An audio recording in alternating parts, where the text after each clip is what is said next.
TGR. Hey guys, it's your boy, Onix, and we've got the one, the only. It's Rudy. So we're gonna like just keep singing your name, and it just works. It just works. We're just gonna keep it going continuously for the rest of time. Forever. Yeah, pretty much until the Earth explodes or we die first. Yeah, pretty much. Human instrumentality. Gotcha. Oh my God, the Ava reference. Woo.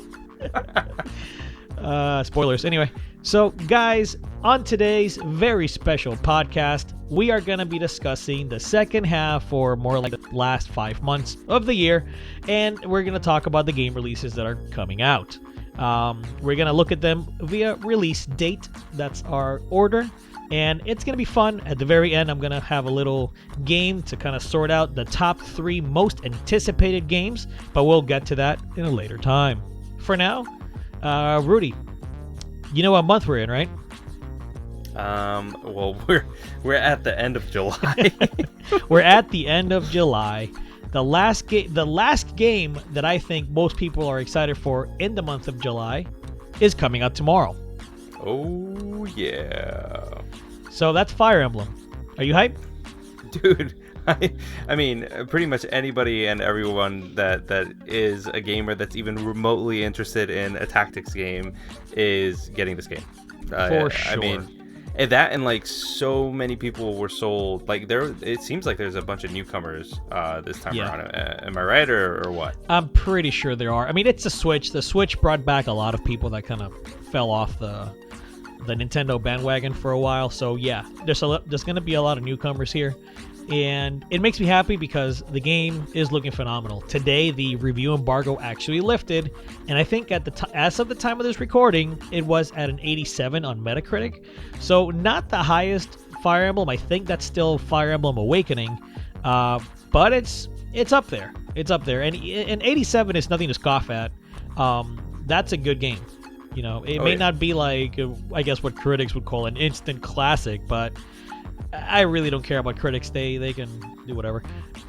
It's got a good score, and it's got plenty of good reviews and good word of mouth, so it's going to be a good game. Mm-hmm. I'm definitely stoked. Cannot wait to bite into that. Oh, man. This weekend is going to be fun. But let's move on to next month. That will be August. Now, looking at the list of games that we all had, you know, me and Rudy, before recording, we actually discussed what we looked at the list, and we kind of brought it down to our top 5 picks in terms of just what we're more personally excited for. We did have some variations in the list, but we kind of agreed on these, so we'll let you know which one we agreed on. And this one here, the only one for August that we both are super hyped for, we definitely agreed, and I think most people will agree as well. That's Astral Chain. Oh, yeah. Man, that game, we've said it before in a previous podcast, so we probably won't talk too much about it, but hype. Hype for real, man. Like, pretty much, if you've played Bayo, if you've played Nier, if you played anything from Platinum Games, you know that they know action games. And this, I think Sandra in our Discord summed it up pretty well. It's a detective game, and it's an action Platinum game. Like, the best of two things put into one. So it's crazy. Like, every time I see more of the game, I'm just like, wait, what? And I remember the preview embargo lifted for this game this last month, and in the previews, a lot of people were saying, like, potentially one of Platinum's best. And I read an article that said, like, the action is good. The action is like, okay, yeah, it's Platinum, right? Duh, you're gonna get good action. But the downtime is what surprisingly elevated the game.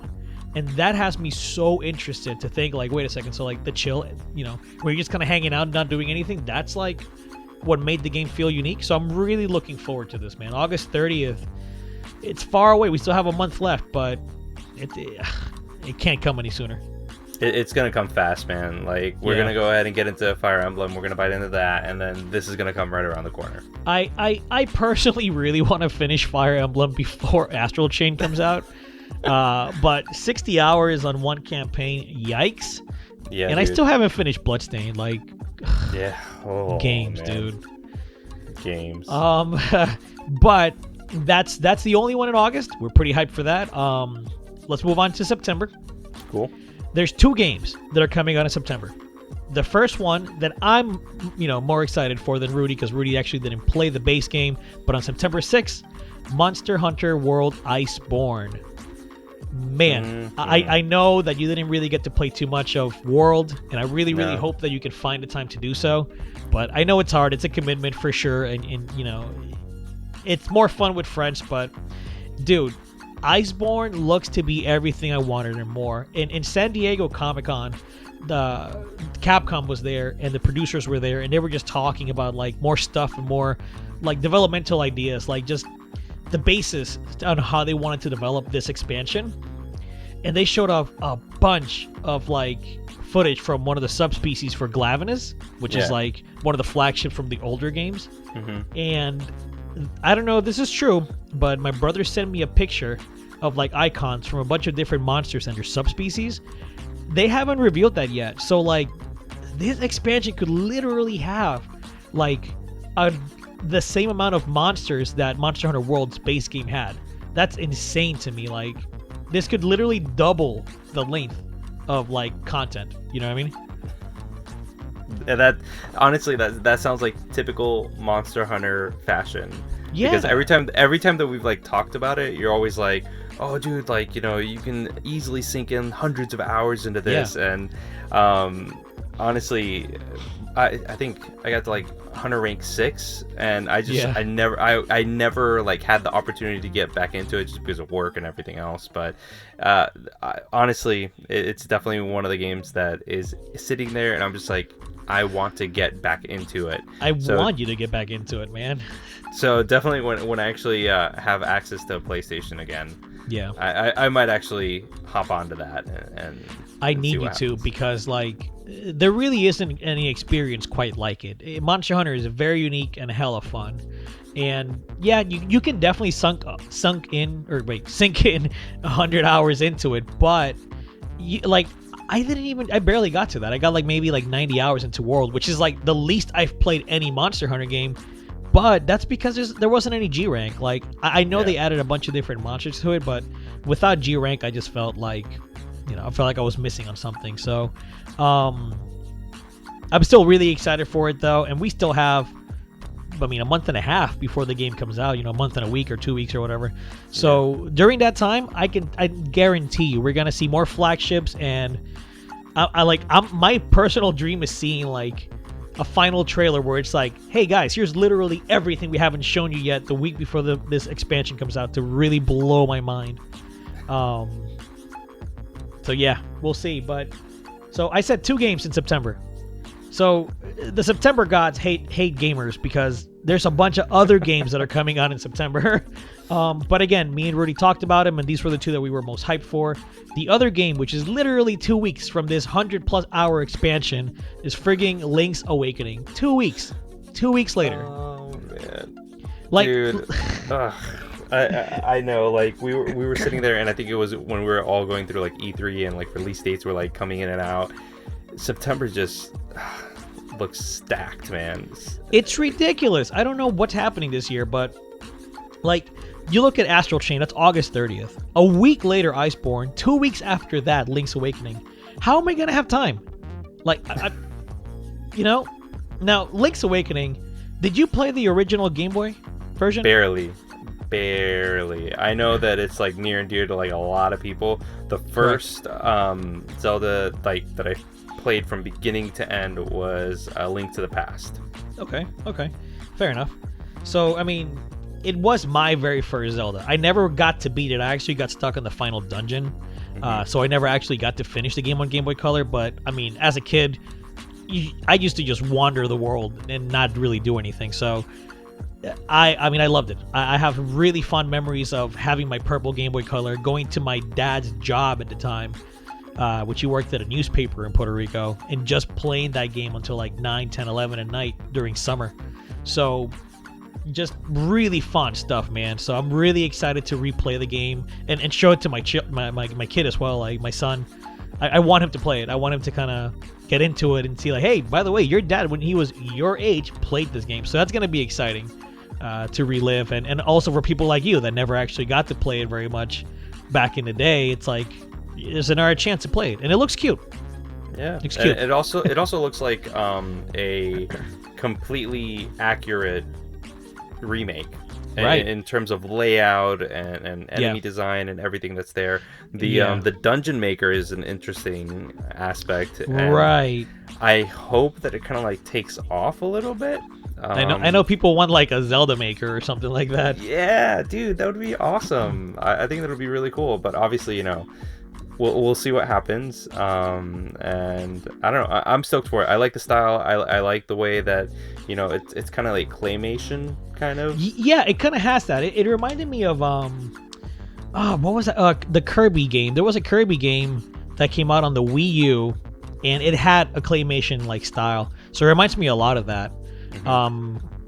But yeah, I don't know. The game, Link's Awakening wasn't like a super crazy, amazing game. What it does have though is impeccable dungeon design. Like some of those dungeons were genuinely incredible, especially thinking when that game came out. So we'll see. September 20th is, again, it's 2 months away, so we have a lot to play. Oh my god, a lot. Yep. And then we move on to the next month. Now, October is actually looking kind of slim. We looked at it and we only agreed on one game that's coming out in October. And I know people are going to be like, dude, you're forgetting about X, Y, and Z. No, it's fine. We're not forgetting it. We probably just aren't as hyped. But for October, the only game we're really looking forward to is Luigi's Mansion 3. Oh, yeah. Oh, man, now, dude. Did you ever play the first one? Or the second? I played the first one. The second one is sitting there on my 3DS so that I can start playing it on the way back to the United States. So I'm going to play that on the plane just to prep up for October. Nice. And I've heard that the Dark Moon isn't as good as the first one. But I'm okay with it. I'm still gonna give it a shot. Yeah, I think it depends on who you talk to, because some people will say like the improvements that it did, the bosses and everything, like the layout of the world, or where, I forget where you're in the second game. I don't know if it's like a hotel or a castle or whatever. But the levels are much bigger and there's a lot more to do in the second one. You have more abilities. The bosses are like more thought out, things like that. The problem with the second one was that it started dragging. It ended up giving you a lot of objectives that were kind of like redundant. So people you started like you felt the padding. It felt like the developers genuinely just wanted to make it a much longer game, because that was a big complaint of the first one, that it was a short game, especially being a GameCube launch title. So for the second one, they really kind of made it very long. So hopefully for the third one, they can find a good balance. You don't want it to be a 20-hour game, but at the same time, you also don't want it to be like 5 hours. Yeah. No, I agree with you. And everything that I've seen so far for Luigi's Mansion 3 looks good. My son is stoked. He literally asks me like every other day, like, hey, when's Luigi's Mansion 3 coming out? And then when they announced October 31st, I'm like, dude, it's coming out on Halloween. He's like, what? So like, what a perfect release date. Halloween. Like, I'm gonna get that. Like, that's so cool. Like, I'm gonna play with with the lights off. I'm gonna hopefully, if I can get my son that day, or like the next day that I have him, just literally sit him there like, right, we're playing Luigi's Mansion, lights off, like surround sound on, enjoy. Exactly. No, man, it's definitely going to be a really cool experience. And the polish, there's been videos online that kind of show the initial like trailer where they were just like, this is Luigi's Mansion 3, and it was like working title to what they released this past E3, and the polish has definitely gone up. Like, they have definitely been working on it, the lighting, the colors, everything. So I'm stoked. I can't wait. Yeah, definitely. So that's it for October. Now moving on to November, and oh man, I know we're gonna get a lot of flack for November. Oh god! But we picked 2 games that were hyped for November. Actually, no, 3 games. I just realized there's 3 on here. But the 3 games that we picked were Star Wars Jedi Fallen Order, Death Stranding, and Shenmue 3. Now the first one that comes out is Death Stranding on November 8th. That's Kojima's next game. It looks insane. We have no idea what we're going to be doing. We have no idea how it's going to play besides a third person shooter, maybe? We haven't seen much shooting action. We've seen him fight people.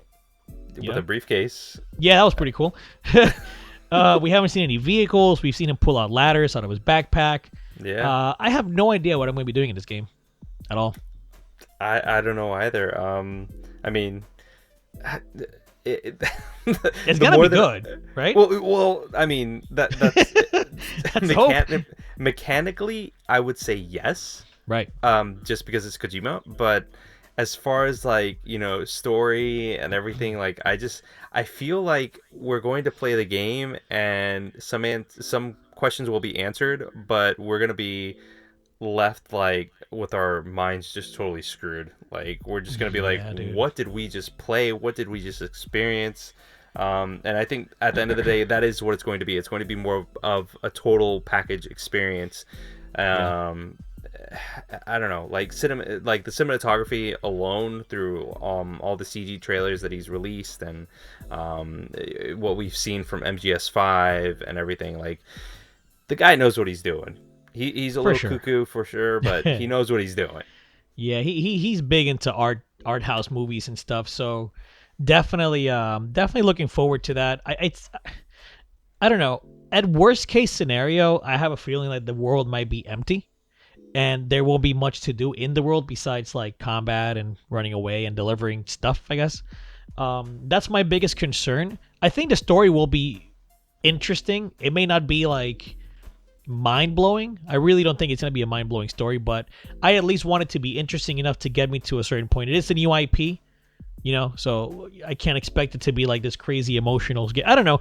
We'll see. There's so much potential, but it's also really, really weird. Like a lot of the imagery is just odd. Like this whole baby thing. You carrying this baby battery. I don't know, man.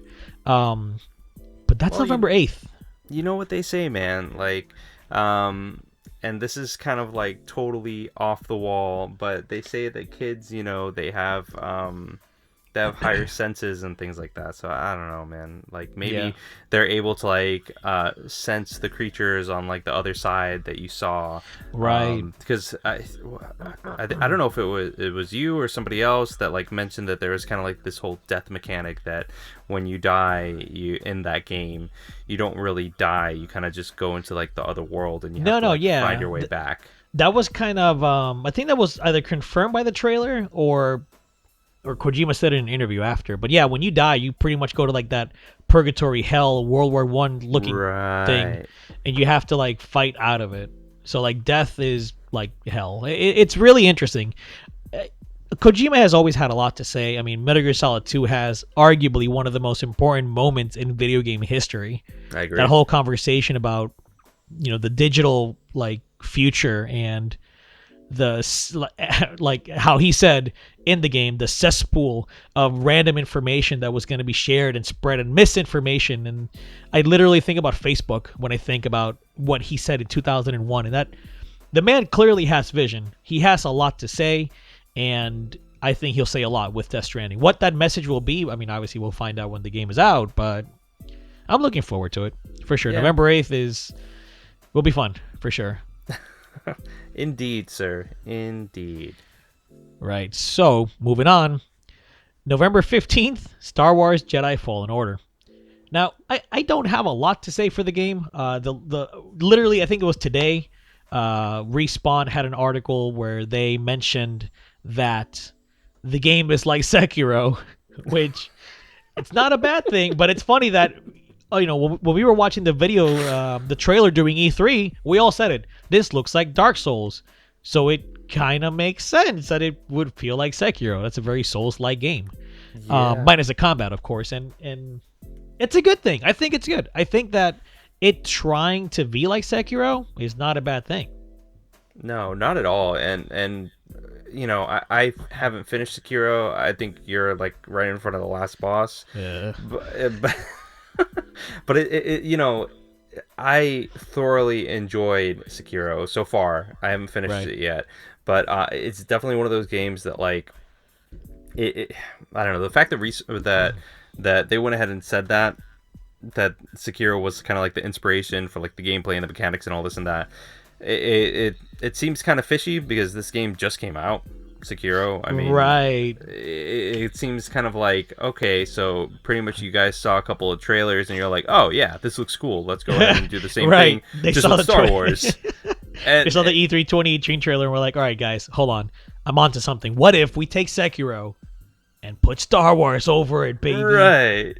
Right. So I'm sitting there and I'm just like, is this like a marketing ploy, or Yeah. are you guys just trying to like kind of take from software and kind of just ride on that wave? Like, I don't know. Yeah. Maybe I'm just looking too much into it, but that's the way that I see it. Like, it was in development, in 2017.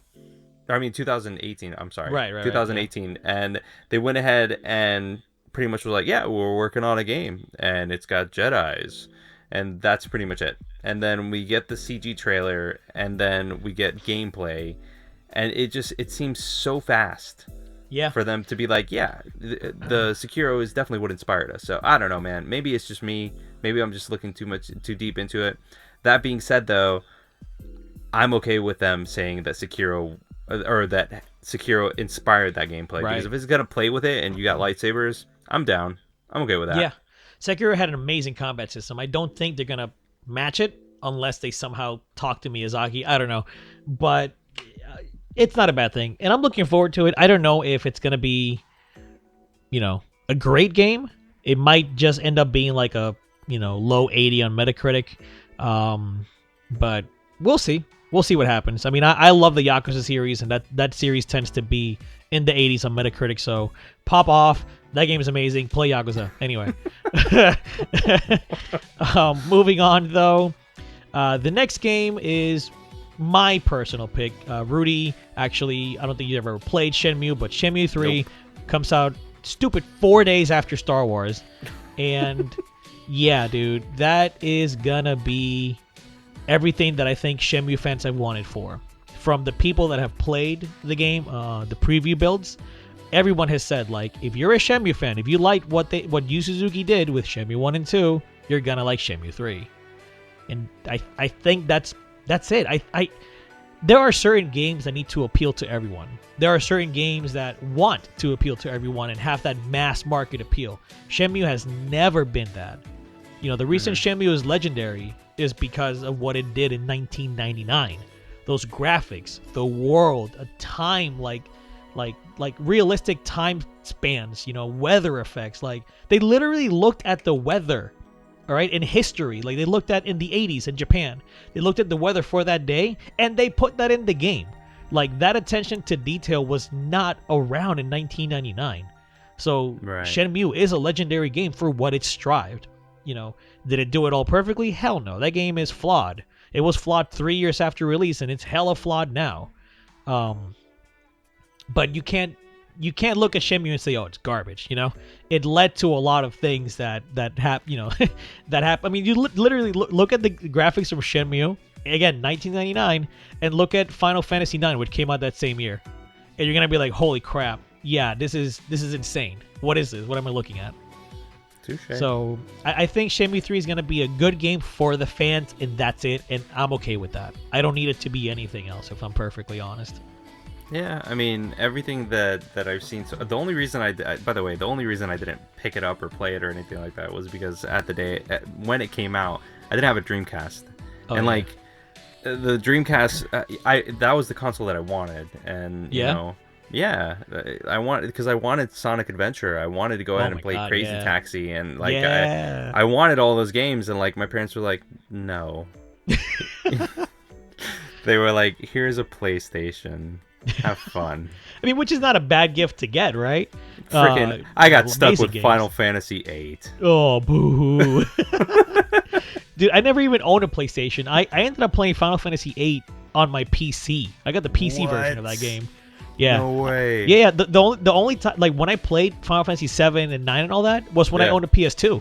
I just backwards compatible it, I literally played Final Fantasy VIII, like, I think a year after it came out on my computer. Wow. Dude, man. Yeah, but Shenmue 3, man, like, it'll be good. I don't expect it to be a critical darling at all. I expect it to be similar to Yakuza in the sense of it'll probably get like an 84 on Metacritic or something, and that'll be it. Not a bad thing, as long as it like appeals to the people that backed it and the fans. Correct. Yeah.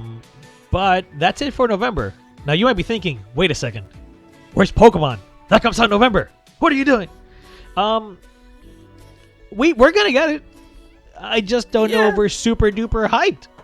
Yeah. I mean, like, so do you want me to get into it? Get into it, man. We can talk about it. Okay. What's gonna happen? What's the worst that happens? We get thumbs down to hell, and people unsubscribe and say we're losers, and we lose our future. I am a loser, though. No, freaking.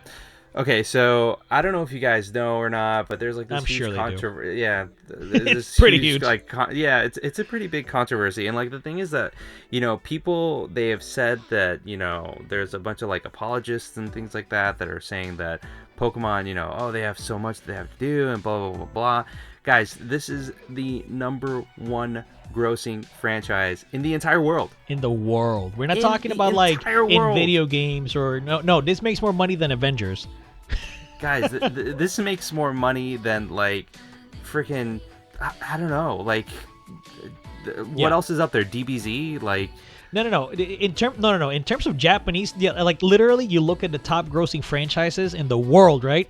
You have Pokemon, followed by Hello Kitty, followed by Winnie the Pooh, and then I forget what the fourth one is, but like, and it's by a lot, mind you. This company makes billions and billions of dollars, like billions of dollars, in terms of like merchandising and stuff, and so they have the money. Is what we're saying. They definitely have the capital. Absolutely, they have the capital to go ahead and buy the team to purchase the manpower to make a beautiful game. Fucking on the dogs. home console. Oh, you got your dog in the background? Just barking. I see my freaking bar spiking up, and I'm like, stupid dog, stop barking. It's all good, man. It's all good. Oh man. But no, you're absolutely right. And people will say like, no, but like they didn't have time. And the only thing I will give them is time constraints. I know that there was definitely pressure from the higher-ups to release this game this year. You had Let's Go last year, which sold decent. It sold well, sold a few million copies. And I know that there was so much backlash for not being like the next generational or traditional Pokemon game that they really needed to get this Gen 8 out now. So I get it. I'll give them that any time of the day. But you can't look at this objectively and tell me that it's okay when a company like Level 5 is releasing Yokai Watch on the Switch with a few hundred monsters too. We're talking about they're in like the 600 or 700s too, and they have better animation. Like you look at Digimon Cyber Sleuth, a game that has a quarter of the budget that any Pokemon game should have, that has better animations. Granted, they may have like a quarter of the monsters in there, but that should still give you the idea. Like if Digimon had the same budget as Pokemon, which, again, nobody really knows what the budget is for Pokemon, right? They haven't really disclosed those numbers, but... No, not at all. We're going to assume it's a relatively decent budget. I mean, again, #1 franchise in the world, right? Yep. So, I don't know. There's a lot that goes into it. All those videos of, like, that student that animated, like, a Wingull better than that, like, in a day or two, and it's like, okay, come on, guys. Come on, let's be real here. You can't say, like, oh, but they have hundreds and hundreds and hundreds, but they're only doing a fraction anyway. Right? Yeah. They said Galar is only going to have certain Pokemon on there, so you're not animating 700 Pokemon. You're animating like 250. I don't know. There's a bunch of bull crap that goes into it, and I don't think it's overblown. But I'm actually happy that it is at the size that it is now, because Game Freak needs to get their shit together. I agree. I'm definitely kind of skeptical about the whole development process that's gone into it. It just.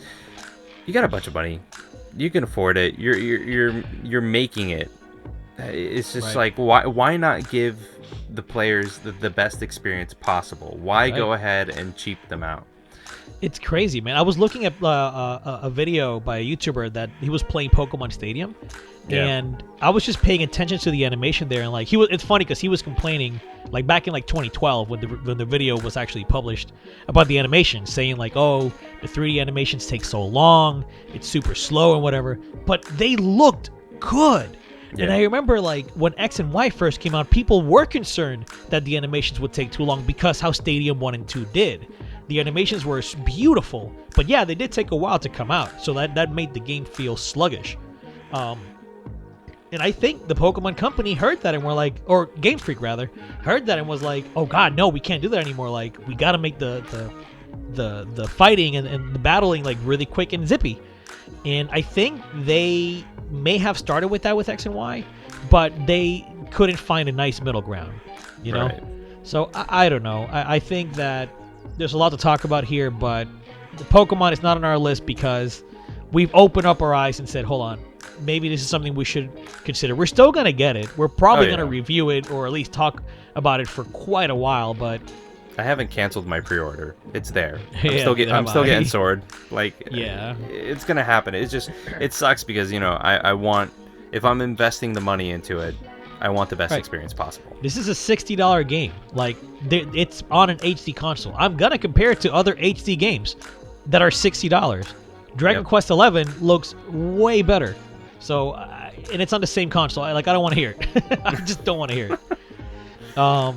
But that's pretty much it. I think December is looking kind of skimmish. I didn't see much there. Yeah. The only other game on my list was Panzer Dragoon.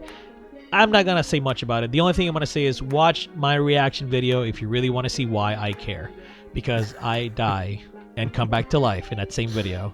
I feel bad for Kirby. Yeah, poor Kirby. He had my tears. But yeah, that we don't have a release date for Panzer Dragoon yet. No idea when it's coming out. It just said winter 2019, if I remember correctly. Yeah. So, in Forever Entertainment, again, I'm under Discord for those who've been listening to the podcast, and on there they were hinting at possibly news at Gamescom. So we may actually either get a release date or other platforms. So if Panzer Dragoon comes out on the Switch exclusively, I mean, whatever. I'm still going to get it, of course. But I would want it to be on other platforms because I want other people to get to play the game that may not own a Switch.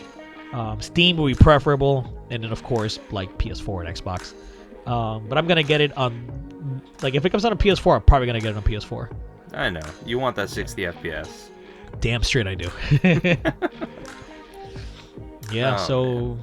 But we'll see. Anyway... Yeah. That's it. I have no more games to talk about. Do you have any other picks, any hidden things that you want to? I mean, no, not really, because I mean, we were like talking about it and going through the list and everything like that. Like, I feel like we kind of like talked about everything. Yeah, perfect.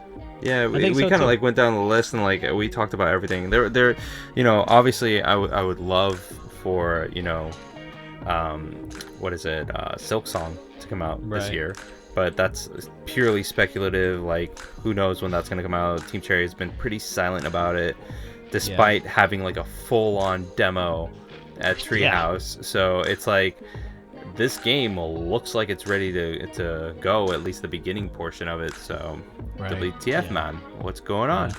So we'll see. We'll see. But aside from that, I can't really think of anything else.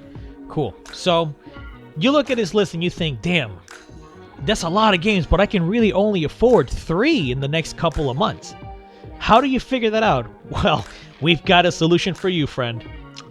By using the Onix Meter 2000. God, that was what you're cringy. calling it? I don't know what I'm calling it. But, oh, what a dad joke. Yeah, seriously. So what I did was I looked at either the previous games in the series, right? So if this is a sequel, the previous game in that series, or the developer's last released game, and I just looked at the Metacritic. So what we're going to do is we're going to look at all the Metacritic scores for the games in no particular order and just pick the top 3. And that should pretty much tell you which should be your top 3 games, because we're good at math. And we're not, and this is awful. But keep watching because you like this. Or listening, rather. Okay. So, Luigi's Mansion Dark Moon's Metacritic score was 86. So boom, 86 right there. Not bad. Not bad. Nier Automata, which I'm bringing up Nier Automata because that was the last game that Platinum Games released before Astral Chain. They released some mobile game in the middle, but I'm not going to count mobile games. No. Nier Automata had an 88 Metacritic on PS4. Not Again, bad. not bad at all. That was game of the generation for me. Yeah. Breath of the Wild. What the freak, man? I forgot how high this game scored on Metacritic. 97. 90 This is freaking 7. literally one of the best games ever made, according to Metacritic. Yeah. We gave it like a 7.8. Well, you guys gave it a 7.8. I had whatever. But anyway, 97. So this is like high up there, and I'm pretty sure this is the highest game on this list. So anyway, Respawn. I was gonna pick Apex Legends, which had a high score as well, but that's a multiplayer game, and it's a different division, I'm pretty sure. Mm-hmm.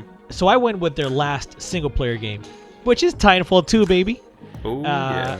89 on Metacritic. Not bad, People man. sleep on this game. Like, you guys have slept on it for so long, and I always say you play the damn game. I'll let you borrow it. It's good. It's Sure. a good game. When I get back, I'll play the Should, campaign. you know what? We should do a let's play of that. Literally, just Well, you can just stream it. you play can the just yeah stream it. whatever. There we go. That's what we're doing. Stay tuned, guys. So yeah, 89 Metacritic. Next we have MGS5, The Phantom Pain. 93. Dude. I don't agree with this at all. Really? Oh, hell no. Hell no. That game was incomplete. Well, that I agree with you. Hell no. MGS5 in terms of gameplay, hell yeah, that's a 93. In terms of story, hell no. No way. Get out of here. That's like an 80. But anyway, 93. Monster Hunter World had a 90 on Metacritic. Good. Nice. Shenmue 2 had an 80 on Metacritic. Oof. And I have no idea how they figured this out using like reviews from 2001, but there it is. And Panzer Dragoon Orta had a 90 on Metacritic. Wow. Again, people sleep on this franchise. Like, Panzer Dragoon is freaking awesome. Like, move over, Star Fox. This is the real Unreal shooter. Oh man, that is crazy. Yeah. So how does this come out? What are gonna be the top 3? So literally, dude, it's kind of sad, but we have a top 4 because of a tie. So Breath of the Wild is number 1, 97. Then MGS5 is number 2 at 93. Then Monster Hunter World and Panzer Dragoon Orta are tied at 90. Wow. So if you're looking at this, you should pretty much sell yourself. I'm gonna buy Link's Awakening. Yep. I'm gonna buy Death Stranding. Yep. And I might either get the Iceborne expansion or Panzer Dragoon when that comes out.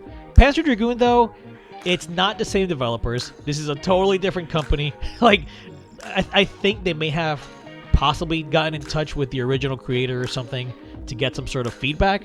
But yeah, this isn't like the same company at all. So this one might go left or might go right. But it's there. Anyway, so pick your poison with those two, but that's it. If you need to pick 4 games this year, it should either be those that I mentioned. So there is.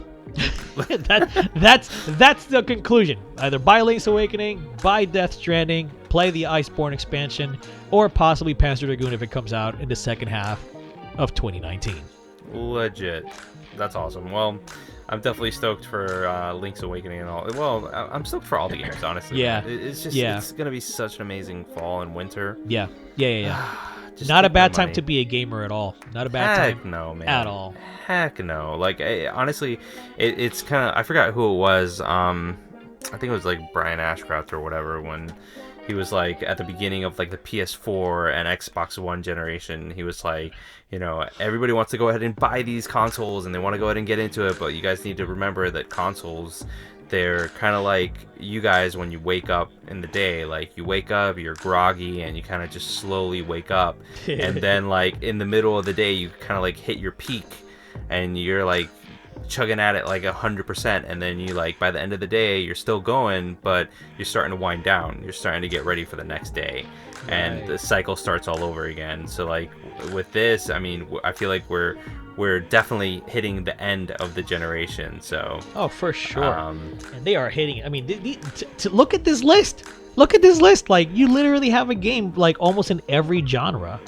Like, I don't know. There's just too much gaming and not enough time, man. Not Yeah. enough time. So if you were to pick one game out of our list, just one game, what would it be? Ooh, that is a very hard question. Like a very hard question. I know. Because you could break that down into you could say like, okay, do I want a game that's gonna last me the longest? Well, yeah, get Iceborne, right? Do I want a game that like I just want to play to relive my childhood? Link's Awakening or Panzer Dragoon? Even Shenmue 3. You know, that's like Astral Chain looks to be like a good 20-hour game of just pure adrenaline. I don't know, man. This is tough, but yikes, I don't know. Well, I really don't know. For me, I would definitely, if I were just to pick one game out of this entire list that I would go ahead and jump into, it'd be Link's Awakening. Awakening? Yes, because like for me, it's I barely scratched the surface. There's, I mean, in our chat, I sent that what is it, gaming historian? Oh, that's right, historian, and he kind of like broke into like the history behind Link's Awakening and the development process, and the fact that this game was a passion project. Like the developers, they worked after hours on this game. Like Nintendo, nobody knew what was going on except for the developers. They were like, oh yeah, you know, we're just having fun, like we're just playing this game. And they took ideas that they had for A Link to the Past and the original Zelda that couldn't happen, that they were just like, Miyamoto's like, no, I don't want this to happen. These options we don't want in the actual game. So they had this game, and like there's so many like just cameos and like touches on like different games within the Nintendo universe. It's in there, like Kirby's in there, like Piranha Plants are in there. Obviously you have 2D kind of like platforming sections and everything like that. So I don't know, I'm definitely stoked as a Nintendo fan. I'm definitely excited. Link's Awakening is definitely the way that I would go. Hell yeah, dude. Hell yeah. Well, I mean, I think if I had to pick one, I'm going to cheat here. It's going to be Astral Chain, but I would probably still buy Iceborne. Like both of those. Like you got 100 hours of amazing RPG-ish action gameplay. Monster Hunter is definitely more action. Action. But with the RPG elements. And then Astral Chain just looks unique. It looks like it's a new idea. It's a new IP. Mm-hmm. It's exciting. When you see new, it's exciting. And we have a few sequels here, but we do have a lot of new. Jedi Fallen Order, Astral Chain, Death Stranding. Death Stranding, man. Yeah, like that. You know, there's some good stuff here. So we'll see. We'll see what happens. We'll see what happens. Yeah. All right, guys. Well, but that's it. That's what we've got. I know you disagree with our options. I know you're like fuming. I can hear your hands just. You hear that? Typing on the keyboard. You guys suck. Unsubscribe. Yeah, but before you unsubscribe, please like the video. Yeah. Leave your comments down below. Share with a friend. Tell them, oh my god, these guys suck. Listen to them talk. You know, I get it. We do suck, but it's okay because we're just like you. We're literally gamers, and we just talk about it and make videos. So let us know what you think in the comments below. If you really, really like our talk, just again, let us know what you think. If you like, check out our Patreon because we got stuff going on there, which we're going to be relaunching really, really, really, really soon. So be on the lookout for that. But thanks for listening, and I hope you enjoyed. We will catch you guys on the next one. Yep. Deuces, guys. Later, y'all. Like what you saw? Check out some of our other videos. Be sure to click the subscribe button, hit the little bell, and let us know your thoughts in the comments below. Thanks for your support, and thanks for watching.